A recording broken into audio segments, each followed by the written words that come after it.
प्रदोष के समय पर, उससे पहले लक्ष्मी और दरिद्रता फिर भ्रमण पर निकलती।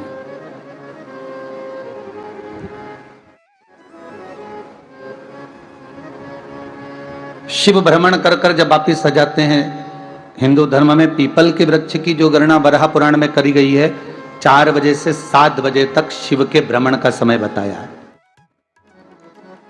शाम को।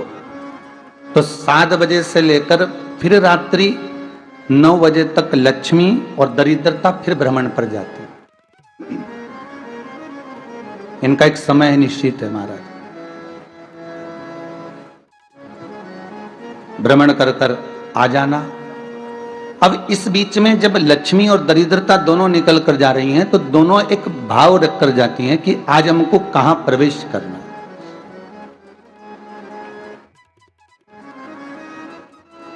आज हमें किस जगह पर प्रवेश करना है, आज हमें कहां पहुंचना है, आज हमें किस जगह जाना है। और जिस नगर में जिस मार्ग से लक्ष्मी और दरिद्रता निकल कर जाती हैं, ये दोनों का जब निकलना होता है, इनको स्थान दिया गया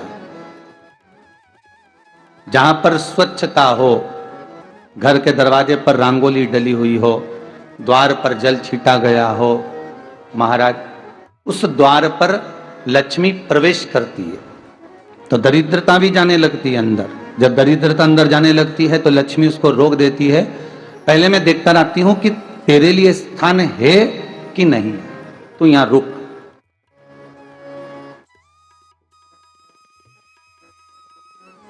कुछ देर तक दरिद्रता बाहर खड़ी रहती है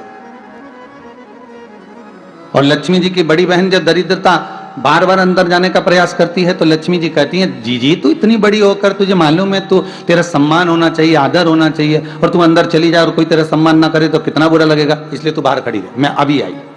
अंदर जाती है और जब लक्ष्मी जी भ्रमण कर लेती हैं, अंदर प्रवेश कर कर आती हैं, और प्रवेश कर कर आती हैं तो दरिद्रता पूछती है चले अंदर। तो लक्ष्मी जी कहती हैं, तुझे मालूम नहीं है क्या जीजी कि जिस घर में मैं प्रवेश कर जाती हूं उस घर में फिर दरिद्रता नहीं जा सकती, क्योंकि यह तेरा वचन था, यह तेरा वचन था।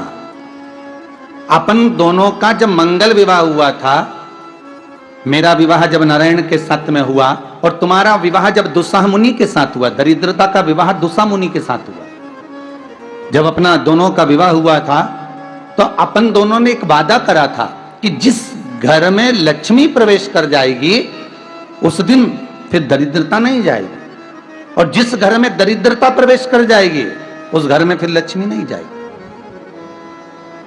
अब जब मैं अंदर देख कर आ गई हूं तो तू अंदर नहीं जा सकती, अर्थात लक्ष्मी के चरण जिस घर में पड़ गए उस घर में फिर दरिद्रता प्रवेश नहीं कर रही।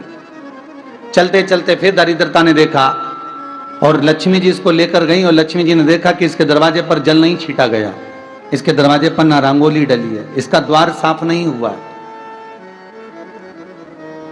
इसके द्वार पर दीप नहीं है, इसके द्वार पर कलश नहीं है, इसके दरवाजे पर ढेर सारा कचरा पड़ा हुआ है, कोई स्वान कोई कुत्ता गंदगी भी कर कर चला गया है, कहीं बिल्ली ने गंदगी कर रखी है, कहीं जीवों ने कुछ गंदा गिरा रखा है।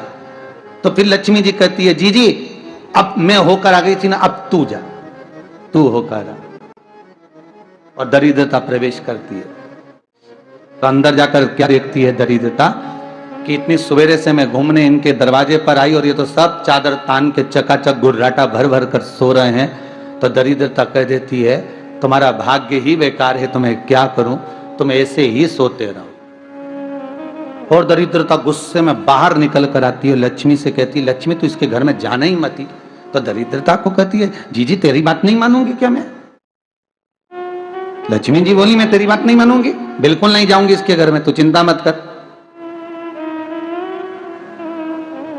चल आगे चले। फिर आगे बढ़े। ये लक्ष्मी और दरिद्रता का प्रवेश। आपके घर का द्वार, आपके घर का दरवाजा। फिर निवेदन करूंगा एक बहुत सुंदर बात, हमें महाराष्ट्र से सीखना चाहिए, हमें साउथ से सीखना चाहिए, दक्षिण से। जिस समय पर भक्ति देवी यमुना जी के घाट पर रो रही थी अपने पुत्र ज्ञान और वैराग्य को गोदी में लेकर समय देवऋषि नारद ने प्रश्न किया था कि तुम कहां पर पोषित हुई हो, तुम्हें ऊर्जा कहां से प्राप्त हुई? तो कहा मैं गुजरात से तो चली हूं,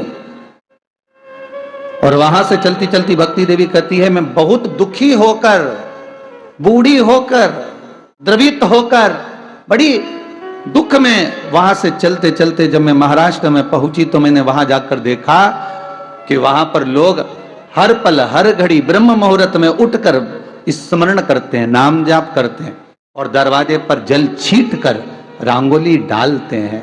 तो कह रही है कि वहां पर मैं थोड़ी अवस्थावान होने लगी, वहां मुझे अच्छा लगने लगा। फिर जब मैं और आगे पढ़ी, दक्षिण में जब पहुंची, वहां पर जाकर मैंने देखा कि सुबह से उठकर मंगलाचरण, मंगला स्तोत्र और वेदों की ध्वनि होने लगी। वहां पर मैं और आनंदित हो गई। हमें कुछ चीजें महाराष्ट्र से सीखना चाहिए कि वहां रहने वाले जो भगत हैं, वारकरी संप्रदाय के जो भक्त होते हैं, वैष्णव जो धर्म के भक्त होते हैं, उनका नियम है सवेरे के समय घर में पानी है कि नहीं है, पर जब भी वो घर का दरवाजे के बाहर थोड़ा ना थोड़ा पानी तो छींट ही देते हैं। और छींटने के बाद फिर वहां पर, अपने यहाँ तो दिवाली पर रंगोली बनती है जी, और वहां पर रोज की रंगोली बन जाती है कि कभी हो सकता है परमात्मा राह भूल कर हमारे घर में प्रवेश कर जाए, इसलिए वहां प्रतिदिन की रंगोली, प्रतिदिन।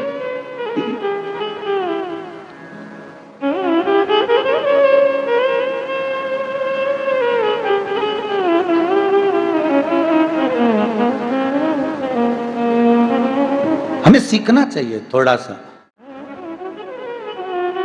आज के जमाने में तो बहू अपने कमरे की झाड़ू लगा ले, वो ही बहुत बड़ी बात है। हो खड़ी खड़ी बहू ये देखती रहेगी कि नौकरानी सही से झाड़ू लगा रही, वहां से लगा के लाओ, इधर से हेड़ के ले जाओ, वहां से कचरा सोरो, वहां से पोछा लगाओ। खड़ी रहेगी, उंगली से बताती रहेगी, पर इतना नहीं बनेगा कि सेविका से, नौकरानी से, दासी से कह दे कि तू मम्मी पापा के कमरे की लगा ले, मैं मेरे कमरे की लगा लूंगी, तू जा उधर। थोड़ा दया का भाव अगर होता तो उसके मन में भी आता कि मेरी बड़ी सेठानी तो अपनी जगह पर है, पर छोटी तो सेठानी की भी बड़ी सेठानी है जो मुझ पर करुणा करती रहती है। पर बड़ी तो कहे कि बेटा रहने दे, तू उधर ले जा, जब भाभी के कमरे में देख ले जा, उसके बच्चों का बड़ा फैलारा रहता ना, तो उधर देख ले, जा तो जरा उधर, मां उधर भेज रही है।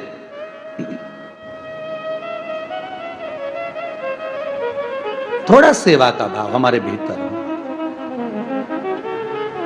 और एक निवेदन तो हमेशा करा है और अब आज भी करता हूं, पूरे घर की सफाई करवाओ, पूरे घर में तुम पोछा झाड़ू जो चाहे करवाओ, मना नहीं है। पर एक निवेदन है, रसोई घर के अंदर बहू और बेटी ही जाकर भोजन बनाए तो अन्नपूर्णा सदा कृपा करती है महाराज, बहू और बेटी ही।